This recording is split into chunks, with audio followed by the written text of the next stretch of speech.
వెంకటేశాయ. Hi అండి, welcome to యాత్రా విశేషాలు. ఈరోజు తిరుమలకు దగ్గరలో ఉన్న అత్యంత మహిమాన్వితమైన ఒక తీర్థం గురించి తెలుసుకుందామండి. ఈ తీర్థము వెంగమాంబ అన్నప్రసాద కేంద్రానికి దగ్గరగానే ఉంటుందండి. ఆయన చాలా మందికి తెలియదు ఈ విషయము. ఈ తీర్థంలో స్నానం చేసిన వాళ్ళకి ఎలాంటి నాగదోషాలున్నా తీరిపోవడమే కాకుండా సంతానం లేని వాళ్ళు ఈ తీర్థంలో స్నానం చేసి అమ్మవారికి మొక్కుకుంటే సంతాన ప్రాప్తి కూడా కలుగుతుందటండి. ఈ తీర్థం ప్రత్యేకతలు ఏంటి, ఇక్కడికి ఎలా చేరుకోవాలనే విషయాలన్నీ చెప్తానండి. అయితే వీడియో చివరి వరకు చూడండి. చివరిలో కొన్ని ముఖ్యమైన విషయాలు చెప్తాను. శ్రీ వెంకటాచల మహత్యమును అనుసరించి శేషాచల పర్వతమందు 108 పుణ్యతీర్థాలు ఉన్నాయని తెలుస్తుందండి. అలా శేషాచల శిఖరాల్లో ఉన్న కోట్ల తీర్థాల్లో నాగులకు సంబంధించిన ముఖ్యమైన తీర్థాలు 2 ఉన్నాయండి. అందులో ఒకటి శేషతీర్థము, రెండవది నాగతీర్థము. శేషతీర్థ ప్రయాణము లోయల్లోనూ నీళ్ళ సముదాయంలోనూ ప్రయాణించవలసి ఉంటుంది. చాలా కష్టమైనది, అందరికీ సాధ్యం కాదు.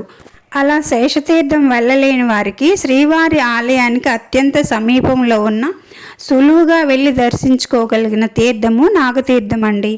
ఇదిగోండి, నాగదేవతలు కొలువుండే నాగతీర్థానికి మనం వచ్చేసాం. ఈ ప్రదేశము చాలా ప్రశాంతంగా, అత్యంత రమణీయంగా, పెద్ద పెద్ద వృక్షాలతో ప్రకృతి ఒడిలో ఉన్నట్లుగా ఉంటుందండి. వెంకటేశ్వర స్వామి వారు బ్రహ్మోత్సవాల్లోనూ ఇంకా రథసప్తమి నాడు ఊరేగే చిన్నశేష వాహనము ఈ నాగతీర్థానికి ప్రత్యేకగా చెబుతారండి. ఇది చాలా పెద్ద బావటండి, చాలా లోతు ఉంటుందంట.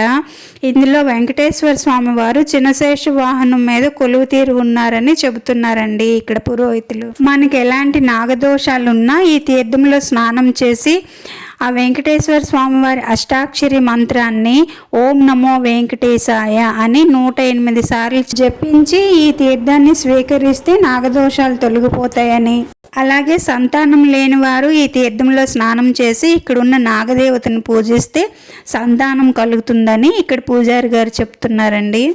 ఇక్కడ అమ్మవారికి శుక్రవారం, మంగళవారాల్లో విశేషంగా అభిషేకాలు, అలంకరణలు జరుగుతాయండి. అమ్మవారికి, సర్పాలకి, ఇక్కడ కొండకి అన్నిటికీ కూడా ఇక్కడికి వచ్చిన భక్తులతోనే అభిషేకాలు చేయించి అలంకరణలంతా ఇక్కడున్న మేమందరము కలిసి చేసామండి. మాకు చాలా సంతోషంగా అనిపించింది. అమ్మవారికి మా చేత్తో అభిషేకాలు చేశాము. విశేషంగా ప్రసాదాలు తయారు చేసి అమ్మవారికి నైవేద్యం చూపించి ఇక్కడున్న భక్తులందరికీ పంచిపెడతారండి. ఇక్కడ ఆశ్చర్యకరమైన విషయం ఏంటంటేనండి, మీరు గమనించినట్లయితే ప్రతి రాయి, ప్రతి చెట్టు కూడా సర్పాకారాన్ని పోలి ఉంటాయండి. ఇక్కడ సర్పాకారంలో కనిపిస్తుంది కదండి, మేము అలంకరణ చేసాము. ఇది చెక్కింది కాదటండి, ఎర్రచందనం చెట్టట. అలా ఈ ఆకారంతోనే ఆవిర్భవించిందని చెప్తున్నారు ఇక్కడ.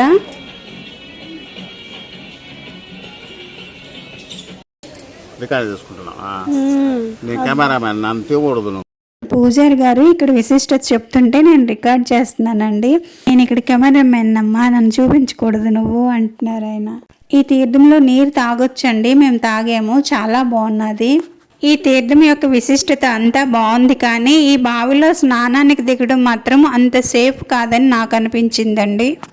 ఈత వచ్చిన వాళ్ళు తప్ప మిగతా వాళ్ళు ఎవరు దిక్కండి. ఇక్కడ ఎలాంటి సెక్యూరిటీ లేదు.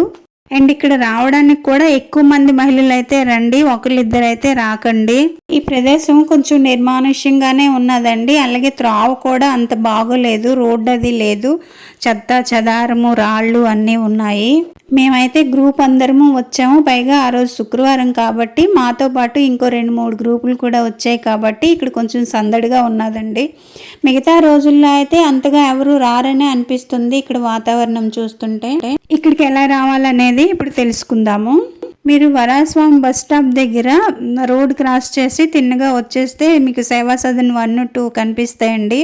సేవాసదన్ 2 పక్క నుంచి తిన్నగా ముందుకెళ్ళిపోయి రైట్కి వెళ్ళి మళ్ళీ లెఫ్ట్కి తిరగాలండి. లేదంటే వరాస్వామి బస్ స్టాప్ దగ్గర రోడ్డు క్రాస్ చేసి కొంచెం ముందుకెళ్ళి రైట్ తీసుకుంటే ఈ రోడ్డుకి వస్తారండి. ఇక్కడ చూసినట్టయితే నాగదేవత ప్రతిమ ఉన్నదండి. అమ్మవారికి నమస్కారం చేసుకుని ముందుకు చూసినట్టయితే ధారి ఆంజనేయ స్వామి కనిపిస్తారు. స్వామివారికి నమస్కరించుకుంటే మీకు లెఫ్ట్లో బాట గంగమ్మ అమ్మవారు కనిపిస్తారండి. అమ్మవారిని కూడా దర్శించుకోండి, చాలా పవర్ఫుల్ అమ్మవారు.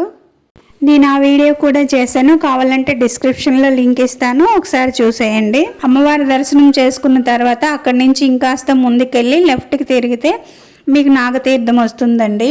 ఈ శివలింగం కూడా నాగతీర్థం దగ్గర ఉన్నదేనండి. నాకు తెలిసినంత వరకు చెప్పానండి. ఇంకా మీలో ఎవరికైనా తెలిస్తే కామెంట్ బాక్స్లో కామెంట్ చేసి చెప్పండి. ఓకేనండి, వీడియో నచ్చిందో లేదో కామెంట్ చేసి చెప్పండి. నచ్చితే లైక్ చేసి షేర్ చేయండి. సబ్స్క్రైబ్ చేసుకోవడం మర్చిపోకండి. ఇంకో మంచి వీడియోతో మళ్ళీ కలుద్దాం. అంతవరకు సెలవండి. బాయ్.